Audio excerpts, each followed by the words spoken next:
Saranya road మీద నడుచుకుంటూ వస్తూ ఉంటుంది. బయటకు వస్తుందన్నమాట.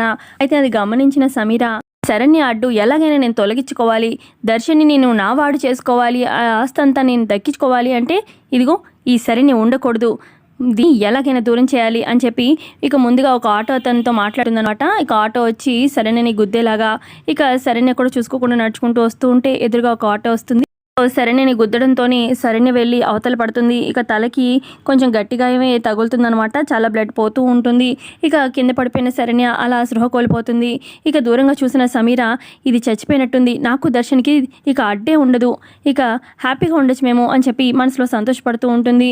అయితే ఇక శరణ్య యాక్సిడెంట్ అయ్యి అలా పడిపోతుంది కదా, చుట్టూ జనాలు గుమ్ముకూడి అయ్యో ఏమైంది అని చెప్పి శరణ్యకి చూస్తూ ఉంటారన్నమాట. ఇక అదే రోడ్డు వైపు వస్తూ ఉంటాడు కార్లో. ఎవరంటే దర్శన్ వస్తాడు.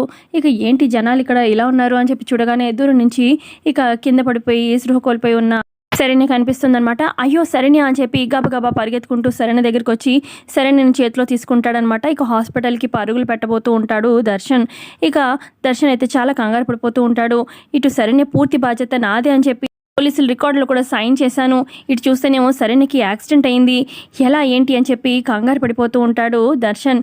మరి సమీర్ అనే యాక్సిడెంట్ చేయించింది అని తెలుసుకోగలుగుతాడా లేదా ఏంటనేది కమింగ్ ఎపిసోడ్లో తెలుసుకుందాము.